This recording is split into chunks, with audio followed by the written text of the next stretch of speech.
ಸ್ನೇಹಿತರೆ, ಶಿವಮೊಗ್ಗದಲ್ಲಿ ಬಂದ್ಬಿಟ್ಟು ಒಂದು ಘಟನೆ ನಡೆಯುತ್ತೆ. ಘಟನೆ ಏನು ಅಂದ್ರೆ, ಅಲ್ಲಿ ಬಂದ್ಬಿಟ್ಟು ಒಬ್ಬ ಮುಸ್ಲಿಂ ವ್ಯಕ್ತಿ, ಆಯ್ತಾ, ಅಲ್ಲಿ ಒಂದು 30ರಿಂದ 40 ಮನೆ ಇರ್ತವೆ. ಆ 40 ಮನೆಗಳಿಗೂ ಅಲ್ಲಿ ಬಂದ್ಬಿಟ್ಟು ನಾಗರಕಲ್ಲು ಮತ್ತೆ ವಿಗ್ರಹ, ಗಣಪತಿ ವಿಗ್ರಹಗಳನ್ನ ಪೂಜೆ ಮಾಡ್ಕೊಂಡು ಹಿಂದೂಗಳು ಬದುಕ್ತಾ ಇರ್ತಾರೆ.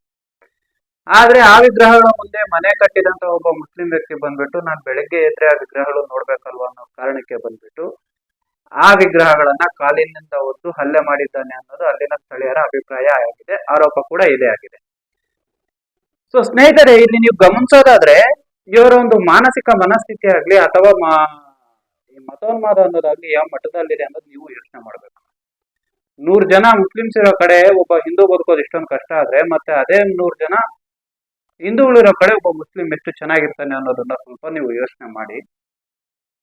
ಇದು ಸ್ಪಷ್ಟವಾಗಿ ಅವರ ಮತಾಂಧತೆಯನ್ನು ಒತ್ತಿ ಹೇಳುತ್ತದೆ. ಇಷ್ಟೇ ಅಲ್ಲ ಸ್ನೇಹಿತರೆ, ಇನ್ನ ಬಂದ್ಬಿಟ್ಟು ನಾನು ರೀಸೆಂಟ್ ಆಗಿ ನೋಡಿದಂತಹ ಘಟನೆ, ನಮ್ಮ ಮನೆಗಳಲ್ಲೇ ನಡೆದಂತಹ ಘಟನೆ. ನಮ್ಮ ಅಕ್ಕ ಅವ್ರು ಬಂದ್ಬಿಟ್ಟು 1 ವರ್ಷದ ಕೆಳಗೆ ಮನೆ ಬಂದ್ಬಿಟ್ಟು ಲೀಸ್ ಕೊಡ್ತಾರೆ.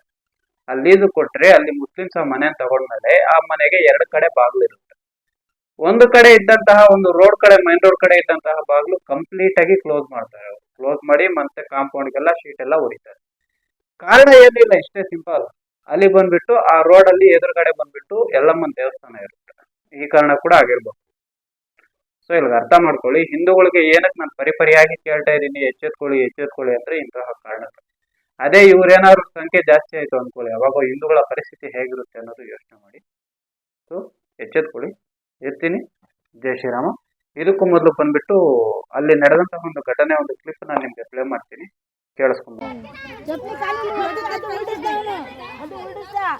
ಈ ದೇವರ ತೆಗ್ದಿ ಇದ್ರಾಗ ಹಾಕಿದಾನೆ.